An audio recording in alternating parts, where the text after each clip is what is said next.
وما أرسلنا من قبلك إلا رجالا نوحي إليهم فاسألوا أهل الذكر إن كنتم لا تعلمون بالبينات والزبر وأنزلنا إليك الذكر لتبين للناس ما نزل إليهم ولعلهم يتفكرون. قال المؤلف والمفسر رحمه الله تعالى أدام النفع بعلومه وعلومكم في الدارين آمين إلى أن قال الضحاك عن ابن عباس رضي الله تعالى عنه لما بعث الله محمدا صلى الله عليه وسلم رسولا أنكرت العرب ذلك أو من أنكر منهم وقالوا الله أعظم من أن يكون رسوله بشرا فأنزل الله تعالى أكان للناس عجبا أن أوحينا إلى رجل منهم أن أنذر الناس.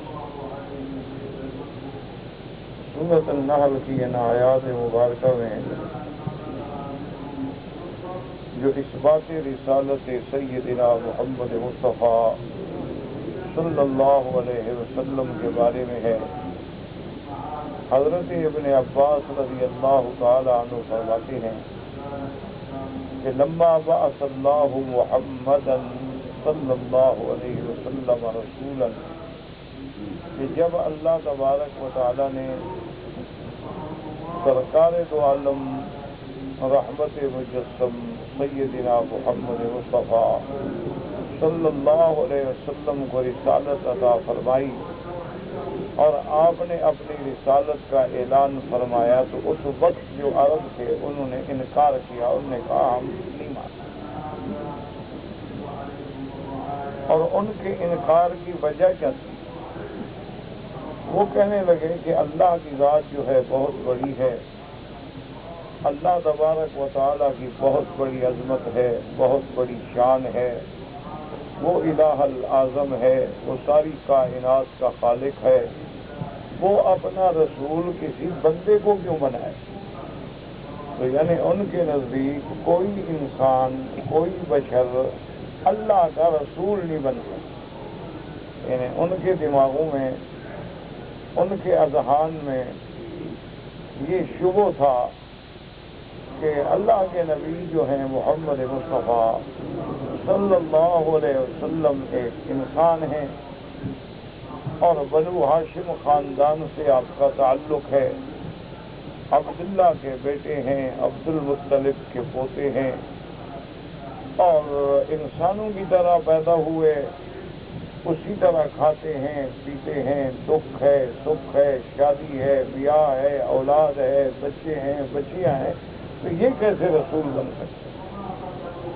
کیونکہ اللہ تبارک و تعالیٰ اگر رسول بنا کے بھیجیں تو کوئی آسمانی مخلوق بھیجیں، کیونکہ آسمانوں پہ اللہ کی مخلوق جو ہے وہ ملائکہ ہیں اور وہ نورانی مخلوق، اللہ نے ان کو نور سے پیدا کیا۔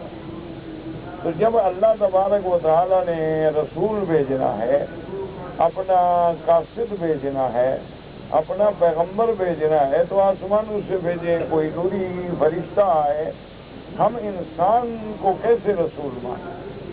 تو وہ اس وجہ سے انکار کر گئے۔ اب اسی بات کو اچھی طرح آپ سمجھیں،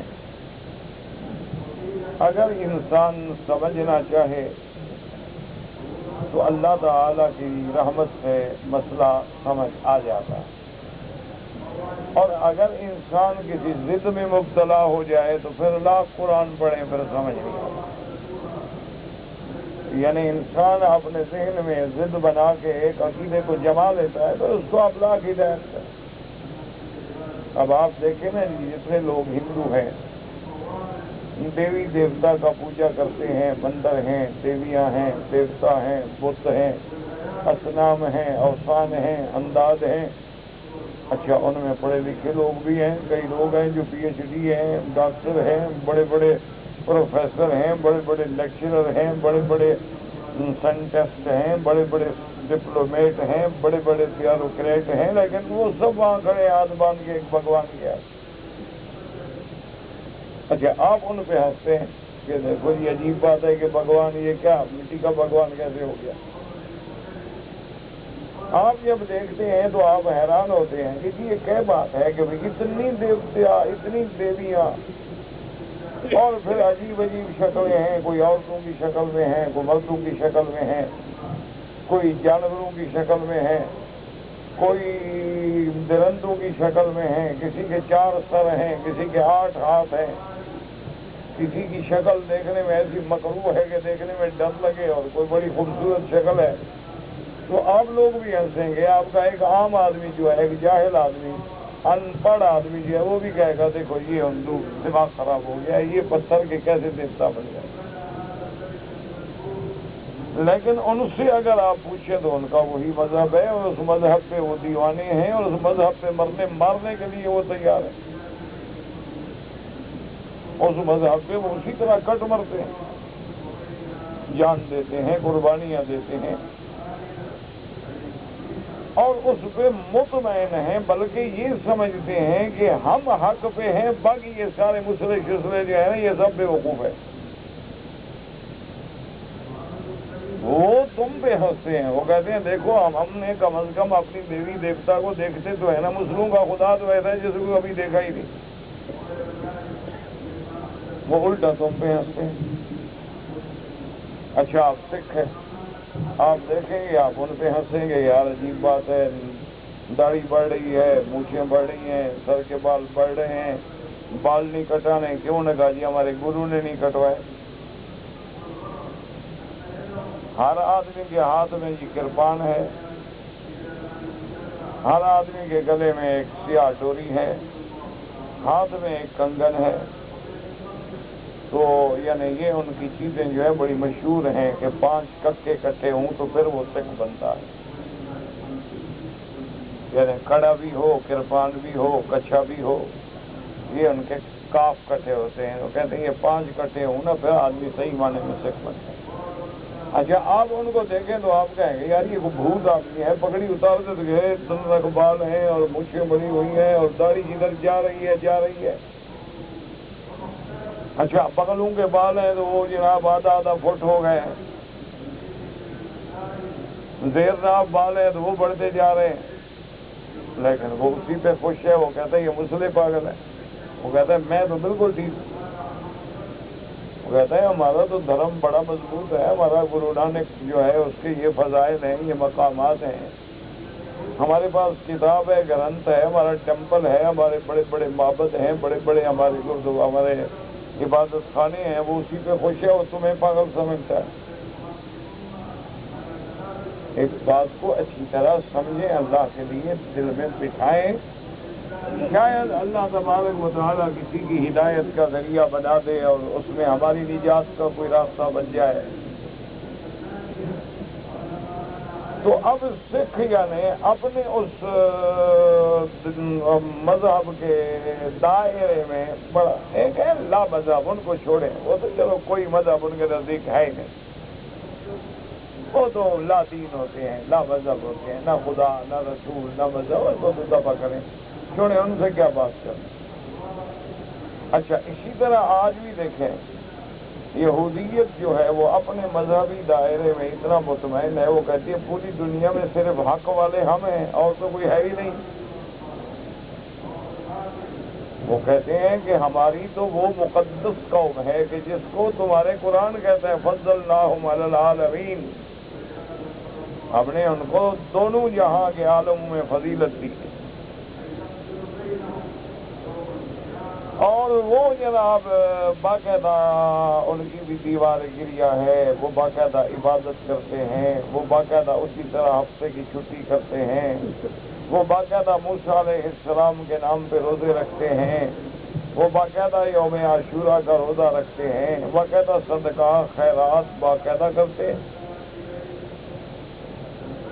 اچھا اور یہ بھی کہتے ہیں کہ جی ہم بالکل پوری دنیا میں اگر کوئی مذہب ہے تو یہودیت ہے، باقی تو سب بے وقوف ہے۔ وہ اپنے دائرے میں مطمئن، اسی طرح عیسائیوں کو دیکھ لو، وہ کہتے ہیں دیکھو جی عیسائیت جو ہے مذہب تو صرف یہی ہے نا کہ جس کے مسلمان خود قائل ہیں کہ عیسیٰ علیہ السلام آسمانوں پہ بیٹھے ہیں اتریں گے، اور یہ سارے مسلمان ان کو مانیں گے، ان کے پیچھے چلیں گے، تو لہٰذا ہمارا مذہب تو زیادہ صحیح ہوا۔ اسی طرح اب آپ دیکھ لیں کہ اپنے ملکوں میں آپ نظر دوڑائیں، اپنے وطن پہ آپ نظر دوڑائیں، اپنے علاقے پہ محلے پہ آپ نظر دوڑائیں، جن لوگوں کو اللہ نے اپنی رحمت سے توحید نصیب فرما دی، جن لوگوں کو اللہ نے قرآن اور حدیث کی نعمتوں سے مالا مال کر دیا، وہ الحمدللہ درس قرآن میں، درس حدیث میں، مدارس ہیں، طلباء ہیں، طالبات ہیں، رات دن قرآن حدیث میں لگے ہوئے،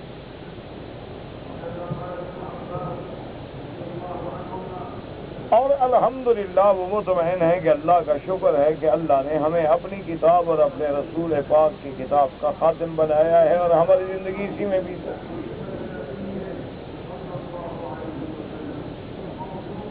اس کے مقابلے میں آپ جناب دیکھ لیں کہ جو لوگ اللہ معاف فرمائے قبروں کی پرستش پہ لگے ہیں، مزارات ہیں، بڑے بڑے قبے ہیں، کروڑوں روپے خرچ کر کے مزاریں بنائی گئی ہیں، اور جناب بڑے بڑے قیمتی پردے ڈالے جاتے ہیں، سالانہ عرس ہوتے ہیں، ان پہ کروڑوں روپے خرچ ہوتے ہیں اور کروڑوں روپے کی انکم ہوتی ہے، اور گاڑیاں بھر بھر کے عورتیں، بچے، مرد جا رہے ہیں، کیا جی ہمارے پیر کا مرشد کا عرس ہے، اور مزار پہ قوالیاں ہو رہی ہیں، گانے والے گانے گا رہے ہیں، اور جناب وہ گھوم رہے ہیں، مانگ رہے ہیں اور چوم رہے ہیں اور سجدے کر رہے ہیں اور ہاتھ باندھے کھڑے۔ ان سے اگر کوئی پوچھے وہ کہتے ہیں بھئی تم بھٹکے ہوئے ہو، ہم تو بالکل اہل سنت والجماعت تو ہم ہیں۔ وہ کہتے ہیں تم لوگوں کا دماغ خراب ہو گیا، وہابی بن گئے، اصل تو اہل سنت والجماعت ہم ہیں۔ اور جناب وہ باقاعدہ ان تمام کاموں کو اپنے ایمان کا، اپنی عبادات کا حصہ سمجھتے ہیں کہ عرس منانا جو ہے ان کے نزدیک ہے ایک عبادت۔ 11ویں شریف کا دودھ تقسیم کرنا جو ہے کہ ایک عبادت کا حصہ ہے۔ وہ کہتے ہیں اگر ہم یہ نہیں کریں گے تو ہماری اولاد، ہمارے بچے جو ہیں بیمار ہو جائیں گے، کوئی گنگا ہو جائے گا، کوئی بہرا ہو جائے گا۔ ان کے نزدیک جو آدمی 12 ربیع الاول کو میلاد نہ منائے وہ تو کافر ہے، وہ تو گستاخ ہے، وہ نبی کو نہیں مانتا۔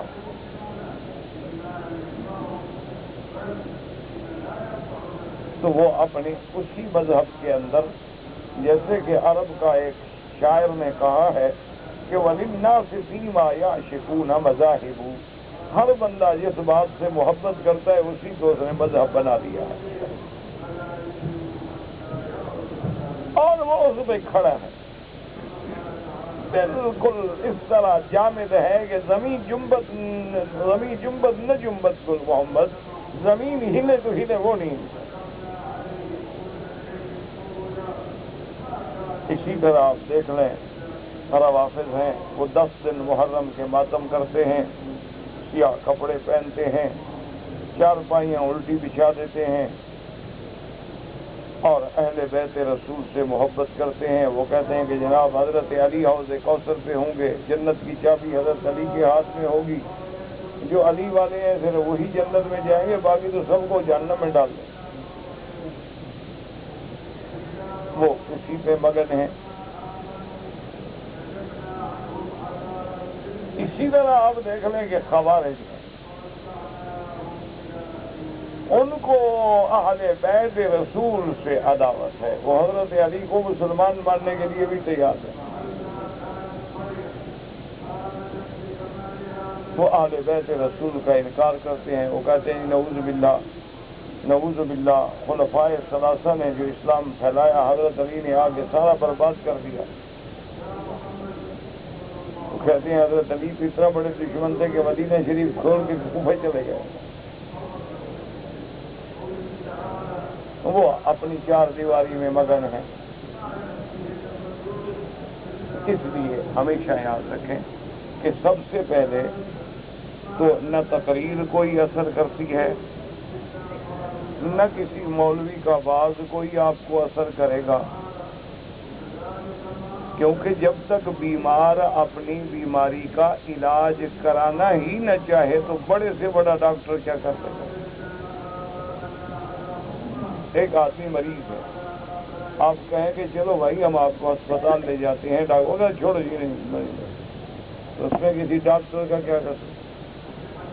اگر آپ اس کو پکڑ کے لے جائیں ڈاکٹر کے پاس، ڈاکٹر دیکھ رہا ہے اس کا توجہ ہی نہیں، ڈاکٹر نسخہ لکھ رہا ہے اس کو پرواہ ہی نہیں، ڈاکٹر دوائیں بتا رہے ہیں وہ لینے کے لیے تیار ہی نہیں،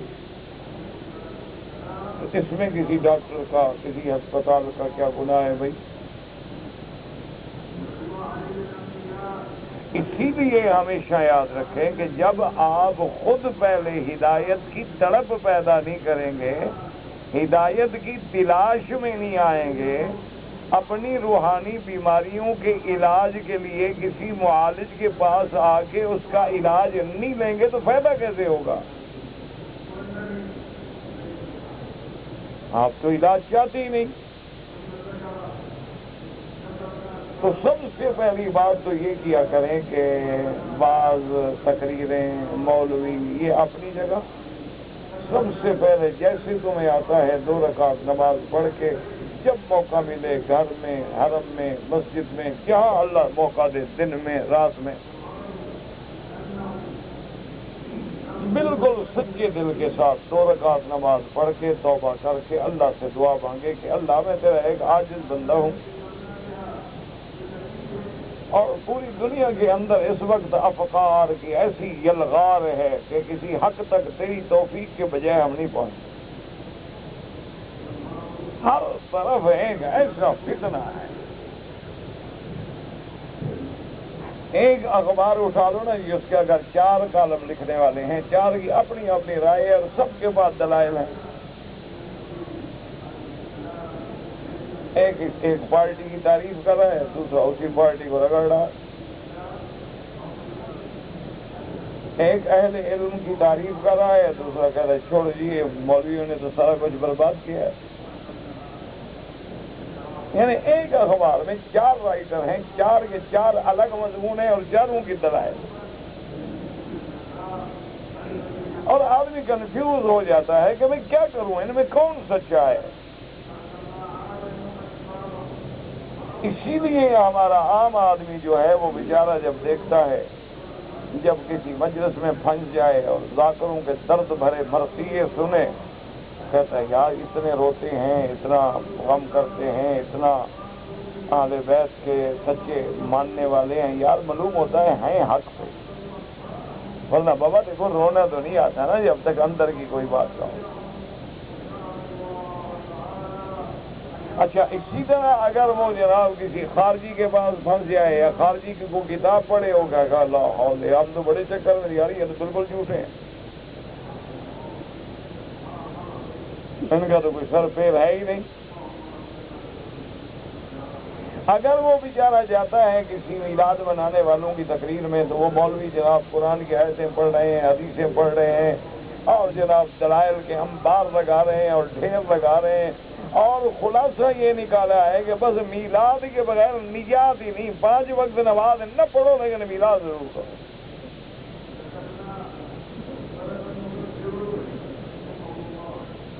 آدمی حیران ہو جاتا ہے کہ یار یہ کیا ہے. معلوم ہوتا ہے یہ ہے تو حق پہ، آخر حضور کی محبت کے بغیر تو کچھ نہیں ملے گا نا. اور جب وہ کسی اہل توحید کے درس میں آتا ہے وہ قرآن پڑھتا ہے، وہ حدیثیں پڑھتا ہے، وہ دلائل دیتا ہے، کہتے یار بات تو یہ بھی سچی کرا، تو اس لیے کنفیوز ہو جاتا ہے. تو اس کا علاج کیا ہے؟ بات سنیں، اس کا علاج یہ ہے کہ جیسے اپنی جسمانی بیماریوں کے لیے فکر کرتے ہو کہ یار بیماری لگ گئی ہے، اللہ خیر کرے، اسی طرح اپنی روحانی بیماریوں کا ویسے فکر کرے.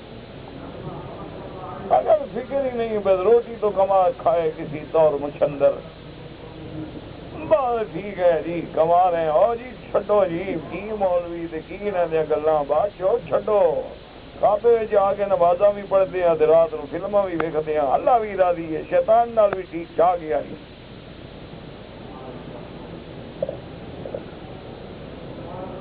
اگر یہ کرنا ہے تو تم جانو تمہارا کام جانے، اللہ میاں کو ضرورت نہیں، نہ کسی مولوی کی، نہ پیر کی، نہ تمہاری، نہ عربوں کی، نہ عجموں کی. اللہ میاں کو کسی کی ضرورت، وہ بڑی بے نیاز بات.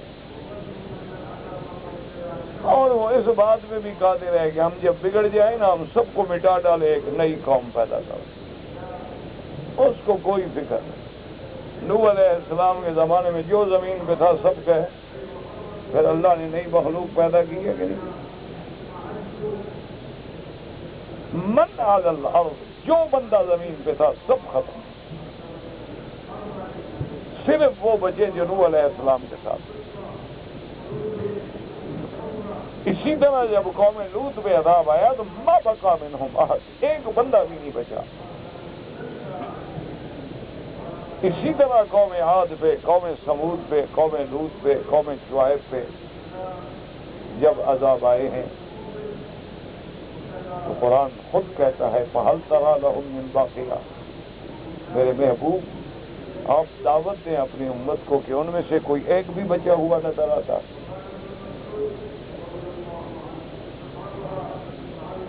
یار اس کو کیا بیماری ہو جاتی ہے.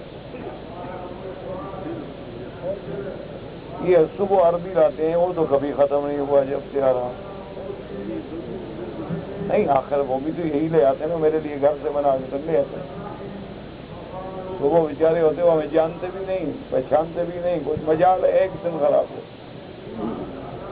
اور مجال ہے کہ انہوں نے کبھی آواز بند کی ہو. آرام سے بالکل نہ کوئی مسئلہ ہے نہ، جب سے میں ایک دن بھی صبح خراب، رات کو میرے خیال میں ایک دن بھی صحیح نہیں چلا. دیکھو نا آواز تو آئے گی، اب دوسرے طرف کی آواز ہم یہاں بیٹھے نہیں سن رہے.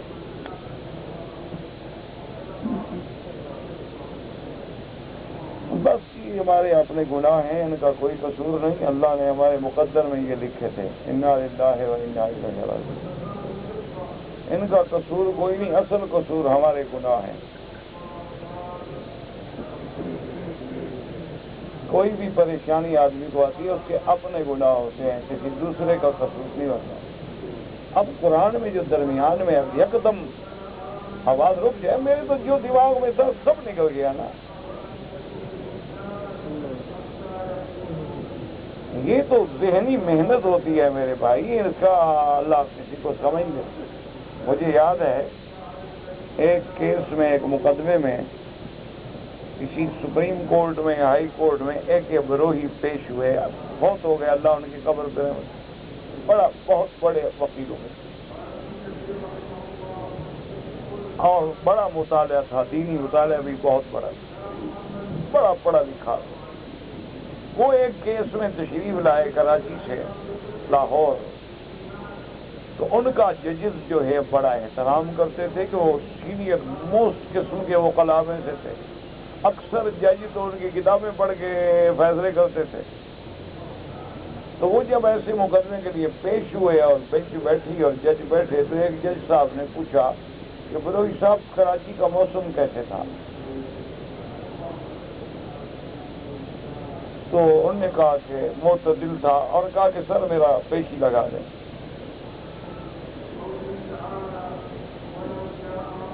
تو جج صاحب نے کہا بروہی صاحب آپ کے لیے ہم نے دن رکھا ہے، یہ تو آج آپ کا کیس ہے، آج آپ کی بحث سے آپ ہی گئے ہیں. تو انہوں نے کہا حضرت آپ نے موسم کا حال پوچھ کے جو میرے ذہن میں بات تھی وہ تو اڑ گئی، میں بات کیا کروں. آپ نے یہ پوچھا نا موسم کیسا ہے، میں تو موسم میں چلا گیا، میں تو واپس کراچی پہنچ گیا، کیس تو یہیں گرل ہو گیا. یہ ذہنی کام جو ہے نا، اس میں اگر ایک بندہ بیٹھا ہو نا جی، وہ یوں کرے تو اس بندہ کیا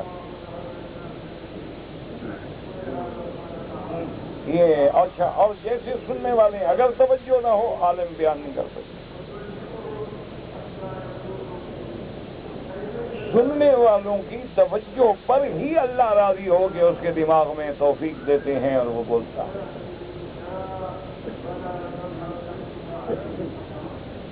اور ہمارے مقدر میں یہی لکھے ہیں، سب کو خارج بھی یہی کرنی ہوتی ہے۔ ایک دوسرے کو ہاتھ لگائے لکھتا ہے اگلا ایسے جیسے اس کی جان نکالنے، کبھی لگ گیا بندہ ہے، کوئی جانور تو نہیں بیٹھا تمہارے پیچھے، بندہ بیٹھا ہے، اس کا ہاتھ لگ گیا بیچارے کا، اس کو بھی نیند آ رہی ہے، تم کتاب والے سو رہے وہ بھی سوتا رہتا ہے، کبھی جھٹکا بٹکا لگ جاتا ہے تو برداشت کرو۔ بس وہ میں نے یہی کہا تمہارا کسی کا بھی قصور نہیں، میرا اپنا قصور ہے، میرے گناہ ہیں، بس دعا کیا کرو اللہ معاف کر دے۔ بس میرے لیے یہی دعا کیا کرو، یہ پریشانیاں، یہ اضطراب، یہ سارے ہمارے گناہ ہوتے ہیں، وہ کبھی پھر اس کا سزا ہمیں ملتی ہے، کبھی نوکر بد دماغ ٹکر گیا، کبھی ڈرائیور الٹا پلٹا مل گیا، کبھی گھر میں کٹ پٹ ہو گئی، کبھی کوئی شاگرد ماشاءاللہ ایسا ٹکرا گیا جس نے پوچھا جی زلیخا مرد تھی یا عورت تھی۔ اصل یہ سارے ہمارے گناہوں کی سزا ہو، اور تمہارا قطعاً کوئی قصور نہیں، اس لیے تمہارے بالکل ہر چیز معاف ہے۔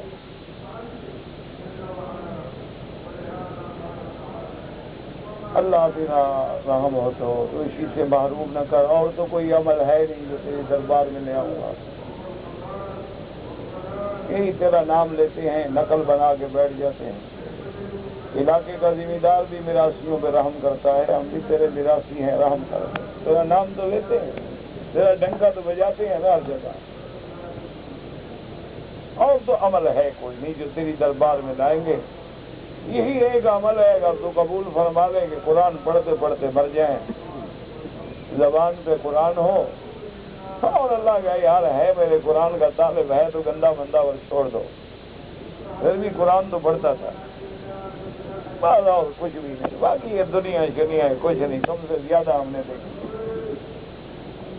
ہم نے اللہ کا شکر ہے، اللہ کا کروڑ کروڑ شکر ہے، اقتدار بھی دیکھا ہے، دولت بھی دیکھی ہے، سرداریاں بھی دیکھی ہیں، خانگی بھی دیکھی ہے، بگڑے تگڑوں کو ٹھیک کرنا بھی بڑا آتا ہے، لیکن آپ سب بھول گئے، اب تو صرف اس سے معافی مانگنا ہے، بس دعا کرو اسی سے معروف نہ کرو۔ اللہ اکبر۔ اب سمجھو میرا عزیز، میرا بھائی، میرا بزرگ، میں عرض کر رہا تھا کہ جب تمہیں موقع ملے، دن میں ملے، رات میں ملے، گھر میں ملے، مسجد میں ملے، کعبے میں ملے، دل سے 2 رکعت نماز پڑھ کے بس اللہ کے آگے توبہ کر کے کہو اللہ میں تیرا ایک عاجز بندہ ہوں، میں جاہل ہوں، کم علم ہوں، مہربانی کر میری ہدایت کا فیصلہ کر دے اور سیدھے راستے پہ مجھے چلا دے۔ جو تو نے ہمیں نماز میں ہدایت کی ہے، اہدنا الصراط المستقیم، اللہ اسی صراط مستقیم نصیب کر دے۔ سب سے پہلے تو دعا مانگو، علاج کی تمنا کرو، کیونکہ جب تم خود ہی دعا نہیں مانگو گے، خواہش ہی نہیں کرو گے تو پھر کیا سمجھو گے؟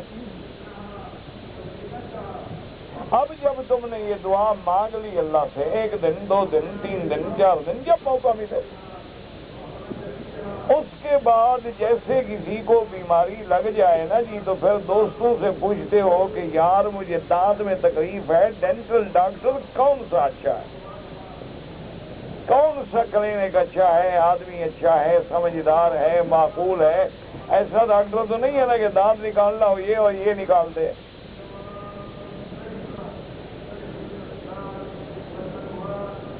کپڑا سلوانا ہو نا تم نے، اگر اچھا کپڑا لے لو تو 14 دوستوں سے پوچھو یار بتاؤ ٹیلر اچھا کون سا، یار میں قیمتی کپڑا لایا ہوں، حج پہ گیا تھا، عمرے پہ گیا تھا، باہر کا کپڑا ملا ہے، بڑا اچھا ہے، لیکن میں نہیں چاہتا کہ دردی اس کو برباد کر دے، کوئی اچھا دردی بتاؤ جو قمیض بنانا جانتا ہو، قمیض کا قمیض بنائے، بوری نہ بنا دے کہ حضرت کو بوری میں بند کیا جائے۔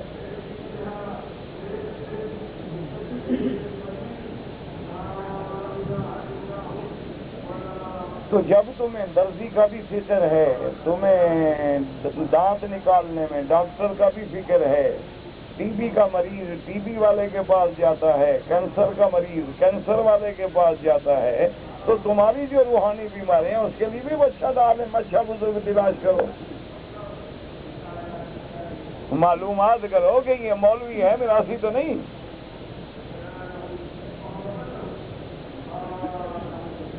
صرف داڑھی شاڑی رکھ کے بال بڑھا کے گلے میں کپڑے ڈال کے گانے والا تو نہیں، یہ صرف کوئی نعت خواں ٹائپ پارٹی تو نہیں، قوال تو نہیں، عالم ہے، کہاں قرآن حدیث پڑھایا ہے زندگی میں؟ ذرا دائیں بائیں پتہ کرو نا۔ تم جس کے بال خوبصورت دیکھو اور ٹوپیاں اور کلے اور جبے اور گلے میں لال پیلے سبز کپڑے دیکھو گا یہ مولوی ہے تو کام بن گیا۔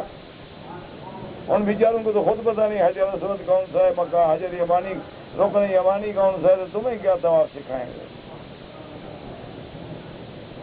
ان غریبوں کو تو خود نہیں پتا کچھ، وہ تو بس وہی جانتے ہیں دما تمس کلندر علی کا پہلا لمبر۔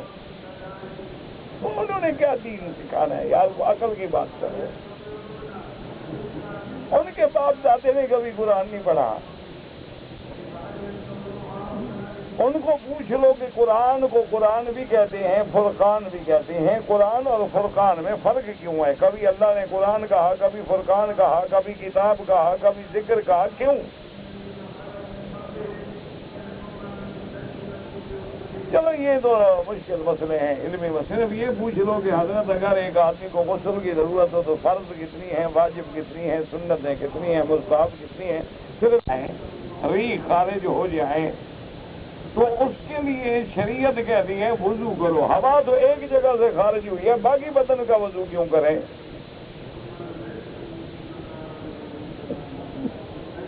تو جس کو یہ مسئلہ نہیں آتا باقی تین تمہیں مٹی سمجھائے گا۔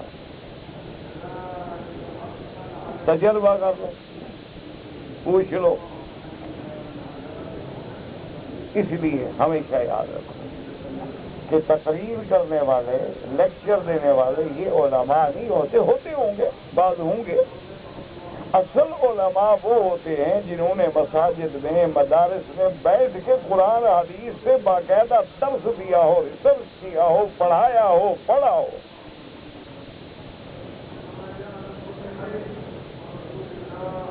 پھر اپنے معالج کے پاس آؤ، پھر اس کے بعد پوری توجہ سے اللہ کا قرآن سنو اور حدیث مصطفیٰ سنو۔ اگر تمہارا خیال ذرا بھی ادھر ادھر ہوگا تو پھر ہدایت نہیں ملے گی۔ اسی لیے حکم ہے کہ نماز میں کھڑے ہو تو ادھر ادھر مت دیکھو کہ یہ تمہارا معراج ہے، گویا کہ تم خدا کو دیکھ رہے ہو۔ اگر وہ مرتبہ نہ ملے تو یہ تو سمجھو کہ خدا مجھے دیکھ رہا ہے۔ اگر ایک جج یا مجسٹریٹ دیکھ رہا ہو تو تیری سانس نہیں نکلتی، اور خدا دیکھ رہا ہو تو گھڑیوں سے کھیل رہے ہو اور موبائل ٹیلی فون بند کر رہے ہو۔ یہ اچھی نماز ہے بھائی، یہ بڑی امرت دھارا نماز ہے کوئی ادھر کی، ٹوٹتی ہے ہی نہیں۔ آگے جاؤ، پیچھے جاؤ، دائیں جاؤ، بائیں جاؤ، اس کو پکڑ کے لے آؤ، گھڑی کا ٹائم دیکھ کے پھر جیب میں ڈال لو، موبائل دیکھ کے نمبر کس کا ہے پھر بند کر کے ڈال دو، نماز ہو رہی ہے۔ یہ کوئی ایسی امرت دھارا نماز ہے نا یہاں کے لوگوں کی، اللہ رحمت۔ اچھا، ہمارے ہاں جو علم پڑھتے ہیں نا جی وہ نیچے سے پڑھتے ہیں، کیونکہ پہلے جو ہے نا بیچارے چھوٹی کتابیں پڑھتے ہیں، پڑھتے پڑھتے پڑھتے پڑھتے پھر بخاری شریف پہ پڑھتے ہیں۔ یہاں ماشاءاللہ اتنا کو بڑے لوگ ہیں وہ اوپر سے نیچے آتے ہیں، بخاری شریف سے ہی شروع کرتے ہیں،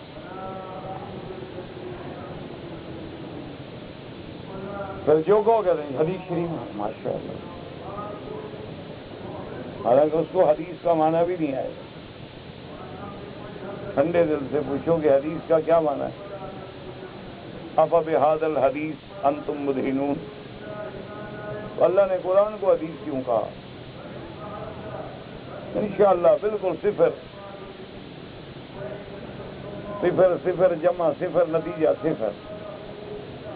جھگڑا کرنا شہد کے شیر ہیں، فتنہ کرانا ہو، جھگڑا کرانا ہو، لڑائی کرانی ہو، غیبت کرانی ہو، گلہ کرانا ہو، الزام لگانے ہو۔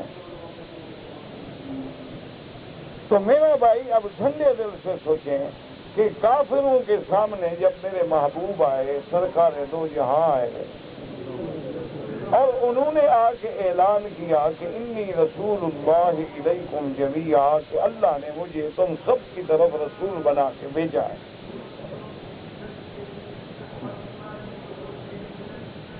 تو سب سے پہلا اعتراض انہوں نے یہ کیا، انہوں نے کہا کہ حضور ہم آپ کو محمد ابن عبداللہ تو مان سکتے ہیں لیکن محمد الرسول اللہ نہیں مان سکتے۔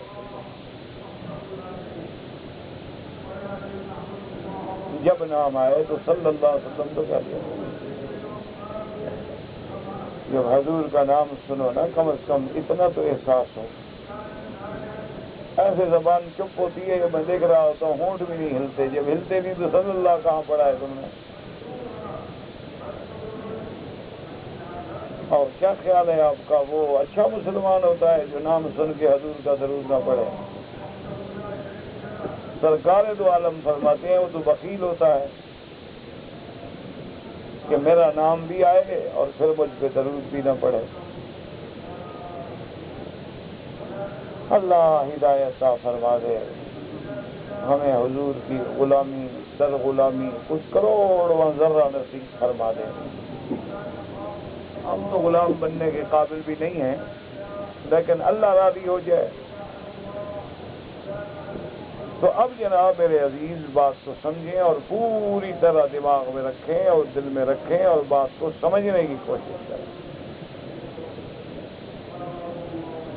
یہی وہ وجہ تھی کہ جس دن قریش مکہ نے میرے محبوب کو مکے سے روک دیا، لمبا قصہ پڑھ چکے سن چکے، صلح حدیبیہ، مقام حدیبیہ پہ عمرو ابن سہیل آیا اور حضور پاک سے صلح کا معاہدہ طے ہو گیا اور صلح لکھنے کے لیے ڈرافٹ بننے لگا، یعنی زبانی طور پہ معاملات طے ہو گئے۔ اور اب جو ہے اس کو کتابت کی شکل میں سیدنا علی رضی اللہ تعالی عنہ وارضاہ کاتب رسول اللہ صلی اللہ علیہ وسلم، سرکار دو عالم کی طرف سے سیدنا علی رضی اللہ تعالی عنہ جو ہے وہ ڈرافٹ تیار کر رہے ہیں۔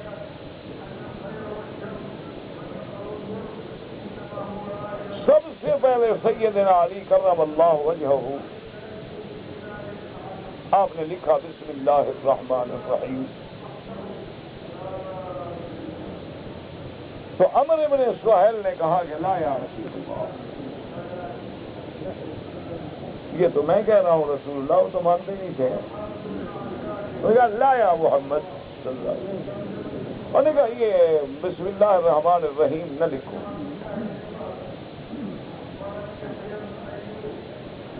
حضور نے فرمایا کیا بات ہے؟ اس نے کہا جی ہم تو ایک خدا کو مانتے ہیں، اللہ کو، یہ رحمان رحیم یہ دو اور خدا کہاں سے آ گئے؟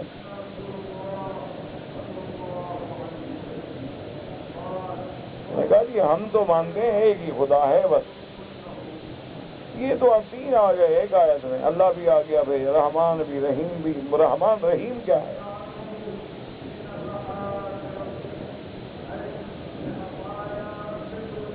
نہ تھے تمہارے پڑھے لکھے لوگ اس دور میں، ورنہ کہتے جی اس چکر میں ہی نہ پڑھو 786 تک تو۔ حالانکہ 786 جو ہے ہری کرشنا ہندوؤں کا جو معبود ہے اس کا عدد ہے، بسم اللہ کا عدد نہیں ہے۔ یہ جن کو علم الاعداد آتا ہو نا ان سے جا کے حساب کرا لینا، عدد کبیر بھی صغیر بھی تکثیر بھی، سب سے بسم اللہ کا عدد 786 نہیں بنتا،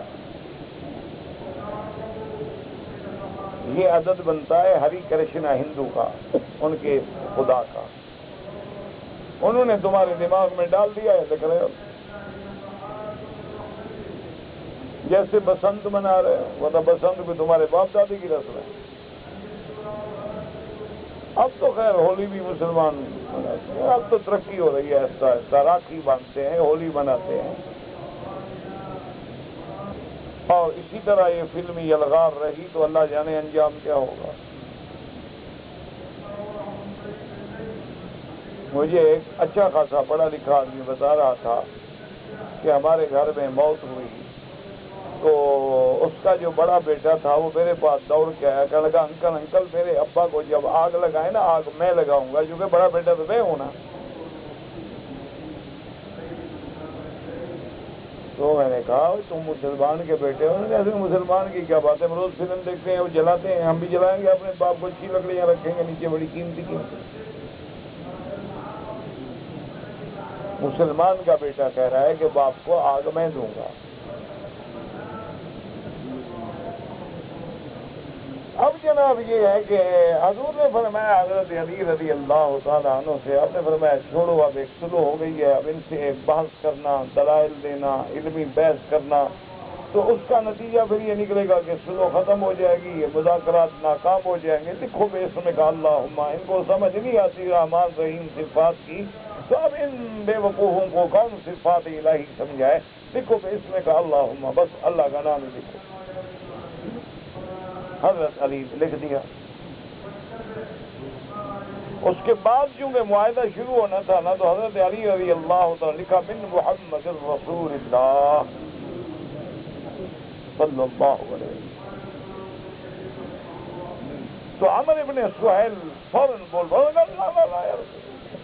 حضرت محمد مصطفیٰ یہ نہ لکھتے۔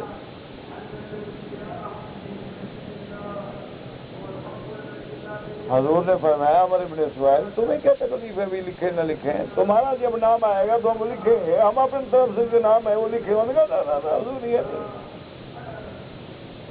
یہ معاہدہ ہو رہا ہے اور اوپر لکھا ہو من محمد الرسول اللہ اور نیچے ہم دستخط کر دیں تو پھر تو ہم نے آپ کو رسول اللہ مان لیا، اور اگر ہم آپ کو رسول اللہ مانتے ہیں تو پھر آپ کو روکا کیوں ہے؟ ہم نے کہا بشری سے، انہوں نے کہا حضور ہم آپ کو نہیں مانتے رسول اللہ، آپ ہمارے ساتھ سلو کر رہے ہیں، ہم لکھیں گے من محمد ابن عبد اللہ، اپنے ابا کا نام لکھیں یہاں،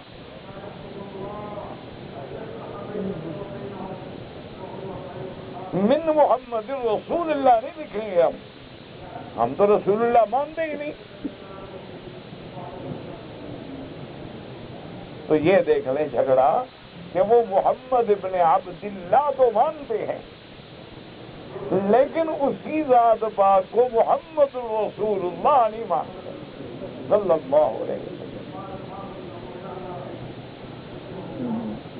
حضور نے حضرت علی کو فرمایا، آپ نے فرمایا چونکہ سرکار دو جہاں چاہتے تھے کہ اب سلو ہو گئی ہے تو سلو قائم رہے،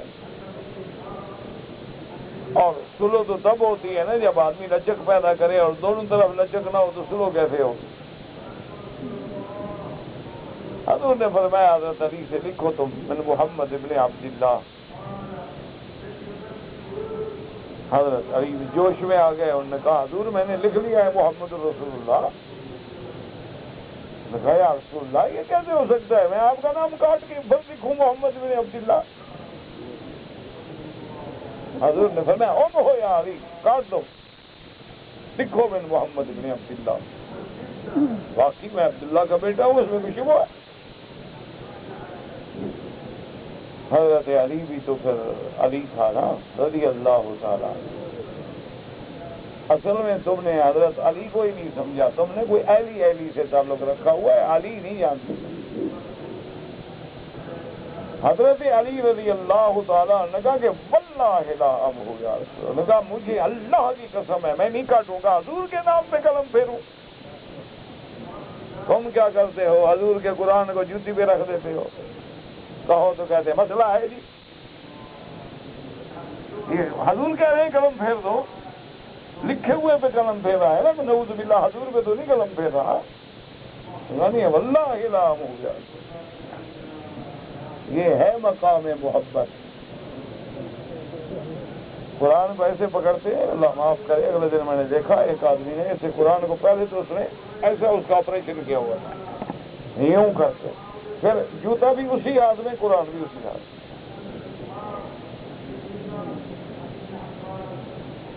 میں نے بڑے ادب سے جا کے کہا، میں نے کہا مہربانی کرو، کہتا ہے جی وہ حدیث شریف ہے، ہر بات پہ حدیث چاہیے۔ میں نے کہا میں تمہارے سر پہ جوتا رکھ لوں، تمہارے پاس کوئی حدیث ہے کہ نہ رکھوں؟ کہتے یہ تو یعنی نشر ہے، انڈرسٹوڈ ہے۔ میں نے کہا یہ بھی انڈرسٹوڈ ہے کہ اللہ کا کلام ہے، یہ بے ادبی کی چیز ہے، جوتا پاؤں میں ہوتا ہے، جوتے کا مقام سر نہیں ہے، قرآن کا مقام جوتا نہیں ہے، یہ بھی انڈرسٹوڈ ہے، یہ بھی بالکل ایک فکری بات ہے۔ کہا خدا کا خوف کرو، کبھی تم نے جوتے کو اینک سمجھ کے آنکھوں پہ نہیں لگایا۔ اینک ہوتی ہے، قلم قلم ہوتا ہے، جوتا جوتا ہوتا ہے، اللہ کا قرآن ہے، یہ اللہ کا کلام ہے، اس کا مقام لوح محفوظ ہے، اور دوسرا مقام اس کا قلب محمد مصطفیٰ ہے۔ اگر بے ادب بنو گے تو پھر یہی حال ہوں گے جو فتنے ہو رہے ہیں نا، کیا ہے وہی بے ادبی ہے، دل میں ادب تو ہے نہیں۔ جو بندہ اپنے ملک کی مسجد میں جوتے کے ساتھ داخل نہ ہو والا مکے مدینے میں فتنہ کر سکتا ہے؟ بھائی جو بندہ جوتا پہننے سے بھی ڈرتا ہو، یا جو جوتا مسجد میں جا رہا وہ بڑا سوچ سکتا ہے کہ مکے مدینے میں فتنہ ہو؟ اس کے تصور میں بھی نہیں آ سکتا۔ وہی کرے گا جو ادب سے ختم ہو چکا ہے، بے ادب ہے۔ انا للہ و انا الیہ۔ حضرت علی رضی اللہ تعالیٰ عنہ جوش میں آ گئے، کہا واللہ لا امہ یا رسول۔ میں نے کہا حضور مجھے بھی اللہ کی قسم ہے، میں آپ کے قلم، آپ کے نام پہ قلم نہیں پھیروں۔ حضور نے فرمایا اچھا علی مجھے دکھاؤ، مجھے قلم دو۔ حضور نے خود کہا لکھو بن محمد۔ میں نے کہا آپ حضور کاٹ دیں، آپ کی مرضی ہے، لیکن علی کی قلم میں یہ طاقت نہیں ہے کہ رسول اللہ کو نامزد کرے، قلم زد کرے۔ تو میرے کہنے کا یہ سارا واقعہ سنانے کا مقصد کیا تھا کہ مکے والے کہتے تھے کہ ہم محمد ابن عبداللہ تو مانتے ہیں، لیکن ہم آپ کو رسول اللہ نہیں مانتے ہیں، کیونکہ آپ عبداللہ کے بیٹے تو ہیں لیکن رسول اللہ نہیں بن سکتے، آپ تو انسان ہیں۔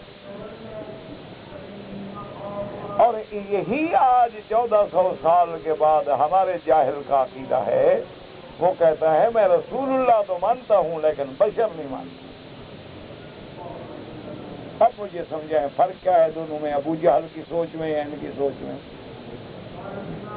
وہ کہتے تھے کہ عبداللہ کا بیٹا تو ہے، رسول اللہ نہیں۔ یہ کہتے ہیں رسول اللہ تو ہے، بشر نہیں، یہ صرف لباس ہے بشری، ایک برقع ہے، چادر ہے بشریت کی، اندر سے تو خود خدا ہے۔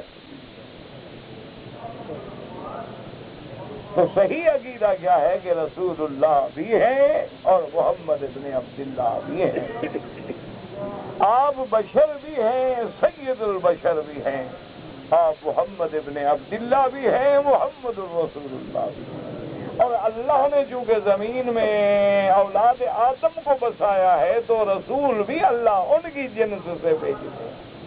اگر زمین پہ فرشتے ہوتے اللہ فرشتوں میں سے تھے۔ جنات چونکہ ادنا قوم ہے، ادنا قوم میں اعلیٰ نبی نہیں بھیجے جاتے، اس لیے نبی انسانوں میں آئے گا، جنات بھی اسی کی اتباع کریں گے جو ایمان لے آئیں گے۔ تو اس لیے اللہ تبارک و تعالیٰ نے اس آیت مبارک میں جو آپ کا سبق ہے یہی ارشاد فرمایا کہ میرا محبوب یہ کافر جو انکار کر رہے ہیں، ہم نے آپ سے جتنا پہلے پیغمبر بھیجے ہیں سب انسان بھیجے ہیں، سب مرد بھیجے ہیں، کوئی نئی بات تو ہے ہی نہیں۔ اکان للناس عجبا، کیا ان لوگوں کو عجیب تعجب ہو رہا ہے کہ ہم نے ایک انسان پہ وحی کو بھیجی؟ ہم نے تو حضرت آدم سے لے کر محمد الرسول اللہ صلی اللہ علیہ وسلم تک جتنے انبیاء اور رسول ہیں وہ سب اولاد آدم ہیں، وہ سب بشر ہیں، وہ سب سید البشر ہیں، وہ بشریت کا شان ہیں، وہ بشریت کی معراج ہیں۔ اللہ نے ان کو اپنی رسالت کے لیے چنا ہے تاکہ اللہ کے بندوں کے لیے وہ نمونہ پیش کر سکیں۔ لقد کان لکم فی رسول اللہ اسوۃ حسنہ، کہ آپ جب قرآن کو پڑھیں گے اور پھر میرے مدنی کی زندگی پہ نظر ڈالیں گے، پورے قرآن کے احکام کا خلاصہ عملی شکل میں نظر آئے گا۔ محمد الرسول اللہ صلی اللہ علیہ وسلم اللہ سے دعا کریں کہ اللہ ہمیں صراط مستقیم نصیب فرمائے اور اللہ ہمارے گناہ معاف کر دے اور پریشانیاں دور کر دے۔ حرم مکی میں میت پیچھے اور دعا جنازہ والے آگے ہوتے ہیں، مجھے نہیں پتا کیا پوچھا ہے آپ نے، مجھے سمجھ نہیں آیا یہ آگے پیچھے والا چکر آپ نے کیا لکھا ہے، یعنی میت کے آگے نہیں ہونا چاہیے، مجھے سمجھ آئے تو مسئلے کا جواب دوں۔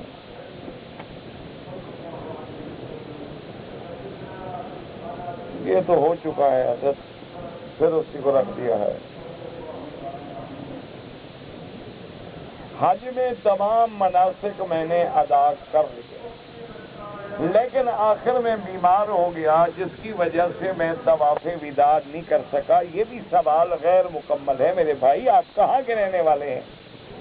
اگر آپ مکے جدہ میں رہتے ہیں طواف الوداع آپ پہ ہے ہی نہیں، تو پہلے وضاحت کریں نا کہ آپ نے مناسک حج ادا کر لیے، پھر اگر آپ مکہ مدینہ منورہ یا تو مثلا مدینہ شریف چلے گئے یا پاکستان چلے گئے پھر تو طواف الوداع واجب تھا، لیکن عذر کی وجہ سے چھوٹ گیا تو انشاءاللہ تب نہیں ہوگا۔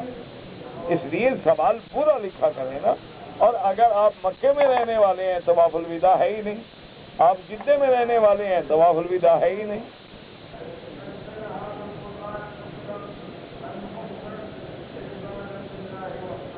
اگر ایک آدمی پہلا عمرہ تو میں نے کر لیا، میں اپنے کسی کام کے سلسلے میں جدہ جا رہا ہوں اور میں دوسرا عمرہ اگر کرنا چاہوں اور جدے سے احرام باندھوں، بالکل ٹھیک ہے، کوئی بات نہیں، کر لیں۔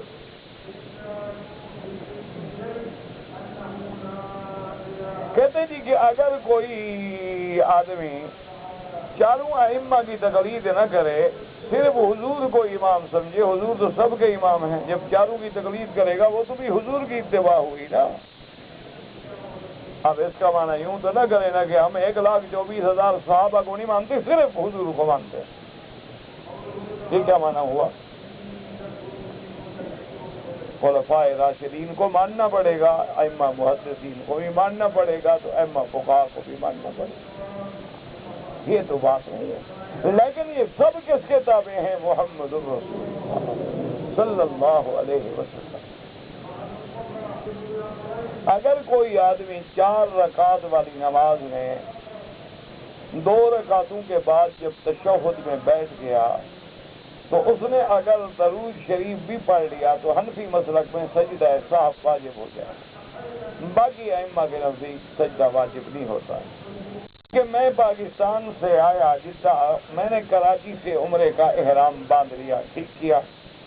جب میں مکہ شریف پہنچ گیا ایک دوست ملا، اس نے کہا تھکے ہوئے ہو ابھی سو جاؤ اور عمرہ صبح کرنا، تو میں جا کے سو گیا اور پھر مجھے احتلام ہو گیا، احرام کی چادر بھی میری خراب ہو گئی، میں دھویا اور چادر کو بھی دھویا، پھر عمرہ کیا، ٹھیک ہو گیا، کوئی بات، کوئی مسئلہ نہیں، کوئی مسئلہ نہیں۔ باہر کے ملک سے آنے میں احرام باندھ کے افضل یہ ہے، مستحب یہ ہے کہ پہلے عمرہ کریں، لیکن اگر کوئی بندہ تھکا ہوا ہے، کوئی بھوکا ہے، کھانا کھانا ہے، تھک گیا، لیٹ گیا، سو گیا، بعد میں عمرہ کیا، کوئی بات نہیں۔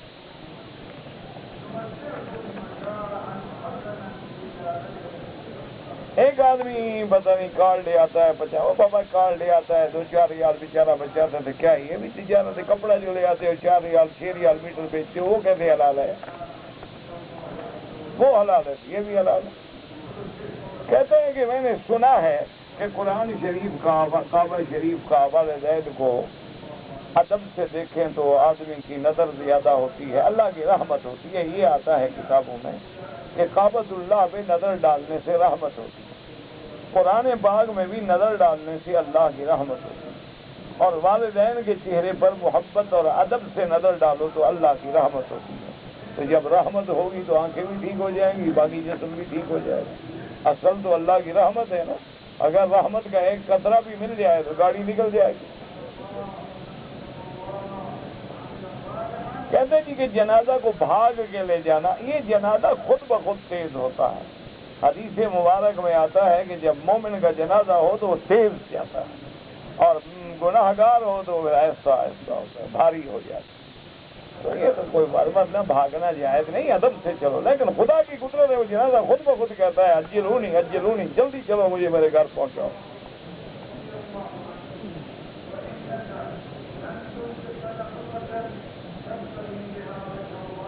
میرے بھائی بیمار ہیں، اللہ سب بیماروں پہ رحم کرے، سب کو شفا کاملہ صحت عاجلہ عطا فرمائے۔ ہمارے ساتھ 8 سال کا بچہ ہے، عمرے کے دوران چوٹ لگ گئی، خون نکل آیا، کوئی بات نہیں، کوئی جرمانہ نہیں، کچھ بھی نہیں۔ کہتے جی کہ آپ کے قصص الانبیاء اور خلفائے راشدین وغیرہ کے سیدھی کہاں سے ملتے ہیں؟ نہ میں نے کبھی بیچے میرا بھائی، نہ مجھے پتا ہے، بہرحال جو دکانیں بیچتے ہیں ان کے پاس ہوں گے، الحمدللہ اللہ کا شکر ہے، آج تک تو نہیں بیچے، آگے اللہ ہدایت کرے۔ جو بناتے ہیں بیچتے ہیں ان کو منع بھی نہیں کرتا، کبھی دین کا کام ہے کرتے رہو۔ وہ کہتے ہیں کہ ہم کچھ کمائیں، انہیں کماؤ، اچھی بات ہے، جاؤ کماؤ، مزے کرو، کیا ہے؟ لوگ گانے بیچتے ہیں تم قرآن بیچو گے، کیا ہے؟ کہیں کسی کو ہدایت مل گئی۔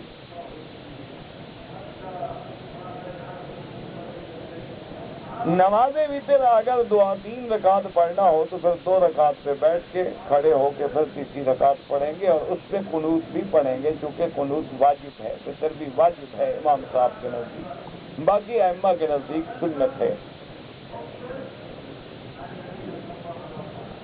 ایک عورت مر گیا، اس کا خامن جو رہ گیا، اولاد نہیں ہے، تو اس کا مہر جو ہے وہ شوہر وارث بنے گا۔ تمہیں جو دی تھا اسی کا فکر ہے، مرنے والی کا کوئی فکر نہیں۔ اس نے جو مہر دی تھی نا وہ مر گئی ہے، واپس لینا چاہتے۔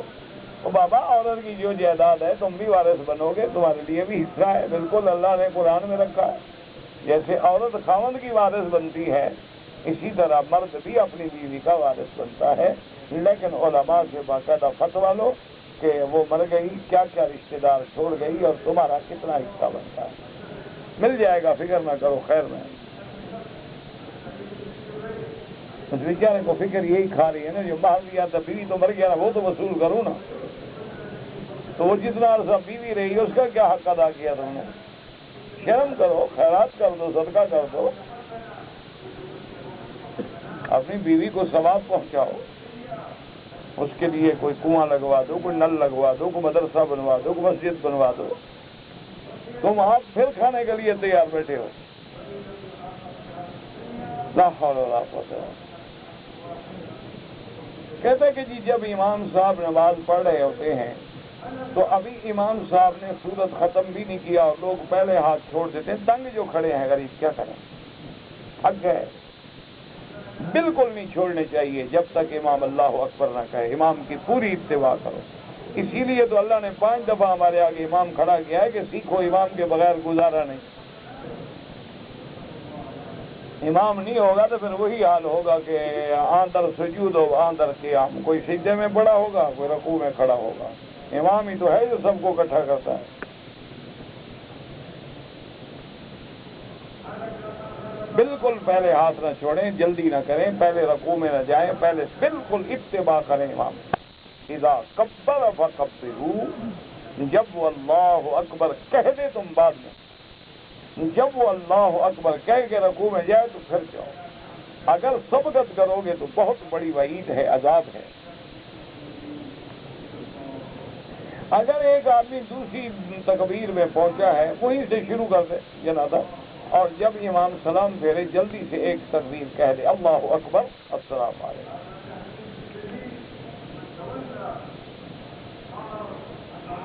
صحابہ کرام کے بعد جو بانیاں تھیں ان کی اولاد تھی، ہاں وہ ان کی صحابہ کی اولاد تھی، انہوں نے شادی کر لی، نکاح کر لی، بیوی بن گئی۔ احرام کی حالت میں اگر چوٹ لگ جائے کوئی گناہ نہیں بابا، چوٹ بھی تمہیں لگے اور شریعت سزا بھی تمہیں دے، کو عقل کرو۔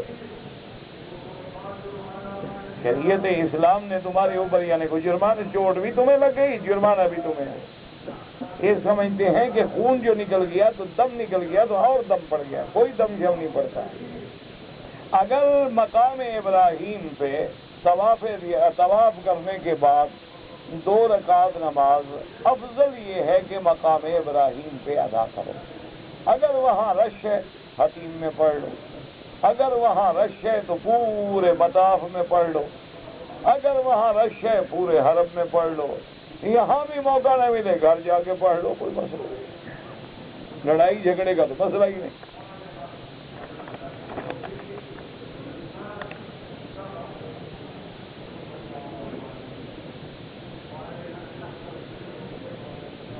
والله ما أعرف الموقع الذي على الإنترنت على اسمه، سمعت كأن بعض الأخوة أنهم جعلوها موقع على الإنترنت تقرير على اسم تقرير.com، لكن الله أعلم، ما رأيته وما أعرفه ولا أعلم استعمال الإنترنت، فجزاك الله خيرا۔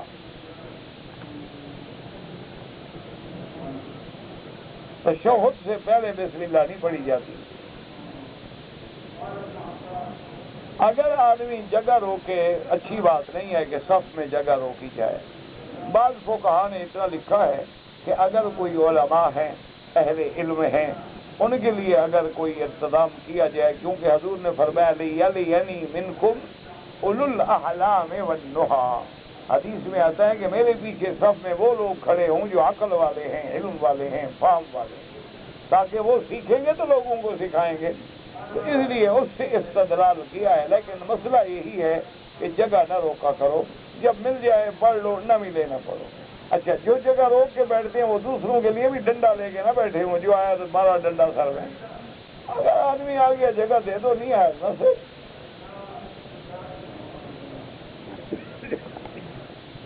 کہتے جی کہ مرنے کے بعد یہ جو کل چلیسویں کرتے ہیں یہ سارے بدعات ہیں۔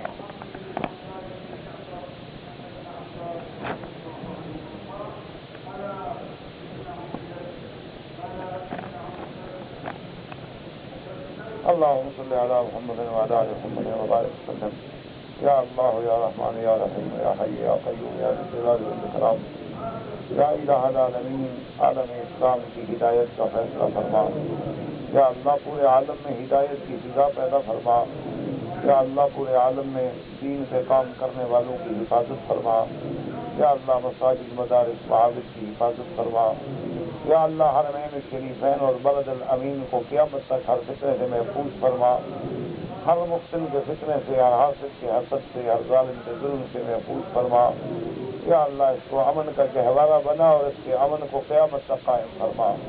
یا اللہ بیماروں کو شفا عطا فرما، بے حیاؤں کو حیا عطا فرما، بے دینوں کو دین عطا فرما، بے اولادوں کو اولاد عطا فرما، قرض داروں کے قرض عطا فرما، جن کا رزق تنگ ہے ان کے رزق میں برکتیں عطا فرما، جن کے گھروں میں بچیاں ہیں ان کے رشتے آسان فرما۔ یا اللہ ہماری ظاہری، باطنی، روحانی، جسمانی، ہماری عائلہ اولاد کی سب کی بیماریاں دور فرما۔ یا اللہ حضور کی پوری امت سے رحم فرما فرما فرما فرما فرما فرما فرما فرما فرما فرما فرما فرما فرما